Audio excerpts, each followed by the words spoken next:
Okay, so we've looked at Weird Frontiers, and let's take a look at some adventures for the game. So this is the first third-party licensed adventures for Weird Frontiers, but it's also compatible with Ttrpg, so that helps. And I'm going to be talking about the Brimstone Cradle, which is the first of these two adventures in this video, and then I'll make a second video for the Hills That Hunger. I will be spoiling this adventure, so don't watch it if you're going to play it. This was a successful Kickstarter by Stefan Surat. It's about 25 pages total for the two adventures. And here's the back of it here. Brimstone Cradle is a level 2 adventure.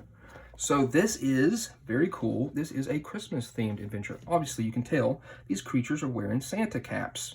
And I like the cover. You've got a big blizzard coming down. You've got some heroes here. This lady's got a baby in her hands. These creatures have got Santa caps on. This horn thing is watching them, and they're obviously defending the house. So let's take a look. So one thing that's cool is with it being a Christmas-themed adventure, you can do a lot of stuff, with Christmas-themed stuff. You can throw a bunch of peppermint candy around the table, a bunch of, candy canes, have your players wear Santa caps, you wear something. So I think you could, the props, if you wish, are kind of already there around Christmas time to decorate the room that you're playing this in, to kind of get that feel. Shoot, you can even have in the background some Christmas music, and then maybe switch the music up for something a little bit more sinister once the guns start going off. But yeah, it's cool that it's a Christmas themed, because it didn't have to be Christmas themed at all. But it's cool that it does have that, and it can give you and the players kind of that Christmas feel while you're killing a bunch of creatures. So it says it's designed for 4 to 6 second level characters. It's playable in about 3 or 4 hours. And the inspiration is from such films as The Three Godfathers, which I have not seen, but I looked it up, and I can definitely tell that. Drag Me to Hell and Evil Dead. So Evil Dead, I've seen Drag Me to Hell and Evil Dead is definitely what I feel with this adventure. So one of the main things about the adventure is time management, pacing the adventure out, because what you're going to have is, you're going to have your characters are going to be suffering through at nighttime, this blizzard. It's going to take them to this cabin. They're trying to get to the next town, but this cabin has got smoke coming out of it. There's some lights that are shown, and they go, and of course they're going to explore this cabin. But between them showing up and just before the crack of dawn, they're going to be in this cabin, and they're going to be assaulted by all sorts of demonic type creatures. And so it definitely is going to give that feeling of Evil Dead. And I think you can have a lot of fun with that, even outside of what's written here, just kind of making it have that kind of weird thing going on with it. So the story is kind of a sad one about a lady who is pregnant. She's had a lot of miscarriages and stuff. She's not been able to bring the baby to full term. And unfortunately, her husband is dead. He was killed by bandits. And who's in the house with her is her sister, Philomena, and a Dr. Bennett Bass, who is a drunkard and pretty much a coward. So they're trying to help her as she's going into labor. So the way the adventure works is when they're showing up, the baby is going to have to be born as part of one of these events.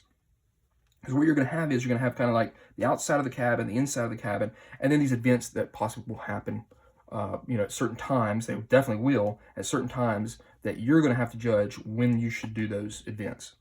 So for whoever's running this, the judge is going to have a good handle of time management, and trying to keep up the tension, keep up the pace of the adventure. And I think it's really cool because you could obviously add some stuff to it if you have a longer time frame that you're playing it, or you can just do it really quick to get to the events and go through it at a quick pace, so it's not extremely long. So you're going to explore kind of the outside. It's going to explain about what's inside. Very, typical kind of log cabin with not much necessities or anything like that. There is a basement underneath, and there is a way to get into it from outside, as well as inside the house. There's some steps that go down underneath a rug. So explanations here and there. They're going to hear kind of her screaming. That's also going to kind of be something that's going to make them, hey, what's going on in there?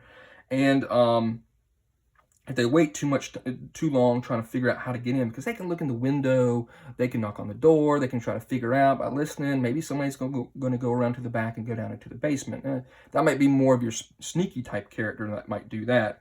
But if they wait too long, the window's going to blow open, and then Philomena, her sister, is going to come out and then see them. And it's going to be kind of that scene where, the hustle bustle of somebody about to give birth that you see in movies. You know, stay out of our way, you know, boil some sheets, and, you know, sanitize these sharp tools, and prepare for the cutting of the umbilical cord as this woman's about to give birth. So she unfortunately kind of made a pact with anybody that would listen to her, to this demon, Abizu. And it's the envious demon of miscarriages and maladies. And so she thought she was doing a pact where it was like, you know, I want my child from my husband, of course, unfortunately he's passed away, but protect my child. I want it to be born, and I'll give up my most prized possession. She thought it was going to be the house that John built for her and the baby, but actually it's going to be her baby. And so Abizu is kind of sitting there watching, and of course doesn't want anything to kind of happen to this little pact they've made. And so he's going to obviously interfere in a bad way to the characters. But what's going to happen is he's going to take the baby, he'll place it in the Brimstone Cradle, where it'll then grow into a powerful demon. That's detrimental. So we're going to continue on. So she gives birth. It's a baby boy. A hell pit's going to open up underneath the bed. There's going to be this big cloud of smoke that's going to have kind of a sinister face with antlers, kind of like the front of the book.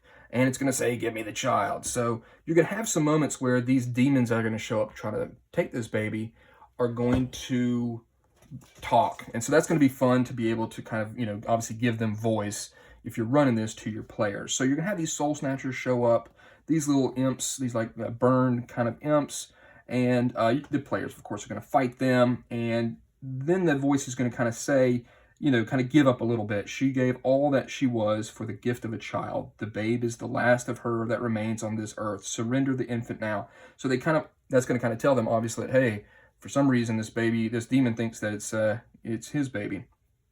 And so, yeah, that's going to be pretty interesting. And her sister's going to kind of keep the baby in her arms. And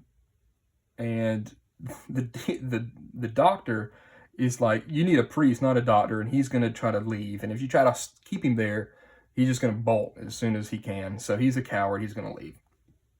Philomena's going to tell a little bit of the story of what's going on about John dying. And you're going to get the stats here for the baby. I like the baby has 1 hit point and a personality score of 18. Of course it does. It's a cute little baby. And so they're going to, you know, obviously the baby's born. Everything seems to be okay. They fought the demons. But then they're going to hear some caroling coming from underneath the house. And it's going to make Philomena kind of hysterical. And everybody's going to have to kind of make a roll. So what is this? A willpower roll to so they don't lose personality. It's going to kind of you know, affect everybody that can hear it. So the players obviously are going to go down. The characters are going to go down into the basement, and they're going to find this little guy here. Ekuputo is what its name is, and it's, again, it can kind of talk a little bit, and it's another demon that is going to try to. It's a demon that's associated with miscarriages again, and so they get to explore kind of the basement. And when they're down there, they may be able to find some stuff that helps them kind of piece together the story of what's happened. One of those is going to be a journal that Charity wrote. So that's going to be pretty important. It's going to tell about more of like the pact with the demon and stuff like that. There's also a chance for them to steal some money, but it'll put them on the naughty list. So you don't want that, obviously. So then they're going to be, again, continuously kind of... you know, they're going to have to deal with the Ekuputo. And then while they're down there, they're going to hear some screams from above. They're going to run up and say, "What's going on now?" And you're going to see these guys here from the cover. Santanoids. So they shoot up this sticky candy phlegm. So it says the Santanoids' peppermint claws and phlegm put a foul, minty feeling into the blood of their victims. And upon death, it bursts open, spilling out gore-covered tinsel guts. So again, great part for you to have like candy canes and stuff like that, and get that mint thing into the air once someone has been, you know, obviously hit with this phlegm. So they're going to be trying to break into the house, into the cabin. And so, there's going to be times where you're going to be able to kind of like, barricade the house and kind of do that whole Evil Dead thing. And I think it's just going to be neat to have these creatures trying to bust in. They're coming down the fireplace, the chimney, and you're trying to defend, this poor baby against these terrible demons. So here's a section here that says event number 2.2, uncovering the mysteries, and this is where it's going to talk about the cellar, where they can find the old journal that she made. They'll explain some more stuff, and if they ask about John, she'll let them know that there's John's grave that's out back. It's about 100 feet away, and it says that his gravesite is strangely calm in relation to the rest of the blizzard. And it's a place where travel into the near, for Weird Frontiers, is at the normal difficulty. So he's sitting there, his spirit is waiting. If you go into the near and speak to him, you'll get even more information, such as the name of the baby, which is Solomon Jonathan Rawls. Or it had been Mary Esther Rawls if it had been a girl. You also find out the name of the demon, Abazu, which of course, as we know with demons, quite normal knowledge, that if you have its name, then you can have some power against it. And so we're starting to near dawn, and that's where you're going to have to kind of span these out with some stuff that happens in between. Maybe they see something, or somebody's watching a window, and whatever you could do if you need to span it out longer, you're going to have to take care of that. And then, sure enough, they're going to start hearing like footsteps on and like scratching, scratching on the cabin roof, and from all entrances, these Santanoids are going to attack again, trying to obviously get the child. And then we're coming to kind of the end. If they want to leave, there's a whole section here about how they run out, how you have to deal with the blizzard, but you're going to be attacked by these outrider beasts. So it's kind of right there. So kind of like a big woolly, almost like a wolf meets reindeer type creature. And not good, obviously. They're going to try to kill you. And so that's kind of a way to kind of keep you, maybe closer to the cabin. But if they do want to go out, you definitely do that. So finally, at the end, towards the of dawn, Abazu is going to kind of show himself and emerge. And that's where it's a 12-foot tall figure, black furred goat legs, torso covered in green scales, and has a pair of 43-point antlers. And there's a demonic baby occupies one of the two brimstone cradles that hang in the antlers. So here's the picture of it here, a piece of art, and nasty looking creature, and it wants another baby for that cradle. So there's a couple different ways in order for you to deal with it. You can of course surrender, which that's not great, and it's going to put you down the path towards the damned, and you'll receive coal for Christmas. You can rebuke it with the turn back the night check, and if you use its name, it's going to be more strong. And then obviously you can bargain with it. Maybe one of your own firstborn children can be given to him instead. That's more of kind of a long-term role-playing game thing, campaign issue-wise. If you can christen the baby, and but that'll just piss him off to try to kill you. And of course, you can kill him. You're trying to attack him. Of course, he's pretty nasty. The baby actually helps him cast a spell.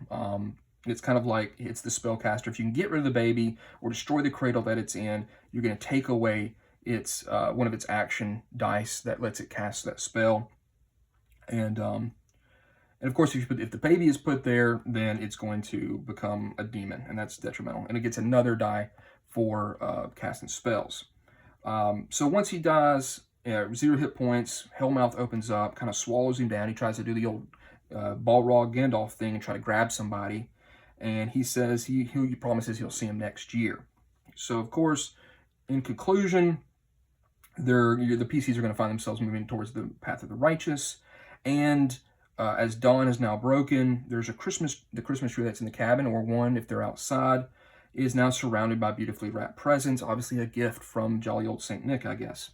And these are pretty cool because everybody gets different presents. Philomena, the child gets a never-ending bottle of milk, which that's pretty cool. And obviously people that walk the path of damned, they get coal. And then each character class has a particular present that they get, and it's on the next page. They also get a tin of 30 ginger snap cookies, which heal 1 hit point for every 5 cookies that are eaten. So, you know, I'm sitting there and thinking about this adventure. If you can make your own ginger snap cookies or buy them, it would be cool at the end of the adventure to pass out a tin full of them and for your players to eat them. I think that's very cool. So I think there's a lot of Christmas stuff you can incorporate in this adventure. And then here is the great map of the cabin. You can see obviously the bed, the Christmas tree, and then how the basement goes in behind it. Rules for converting to DCC, obviously very cool. And then each of the different character classes getting their appropriate Christmas-themed class presents. So, such as the Bedlamite gets a candy striped tube containing improved blueprints to the last wondrous contraption that was used by the PC. So it gives you like a permanent +1 to gear checks for those. And then they get, like the luchador gets like a holiday-themed wrestling prop, like evergreen cape, snowy white gauntlets, reindeer sock puppet.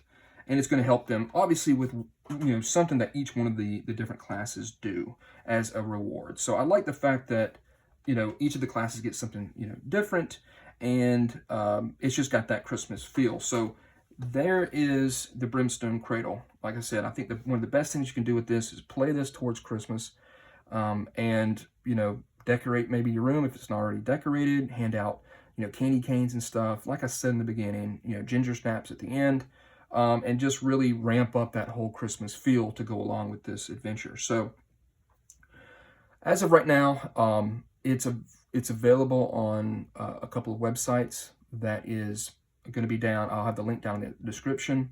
It will be available on Ttrpg whenever the Weird Frontiers book comes out, and Goodman Games will also be selling it at that time. So what I'll do is I will update the link in the description for whenever those do come available if you want to pick it up. So I hope this has been helpful to you. Seems like a pretty cool adventure. And, again, if you like kind of Evil Dead, that whole like enclosed cabin situation with a bunch of demons trying to kill you, I think everybody can kind of understand that situation and have a lot of fun trying to fight back against that.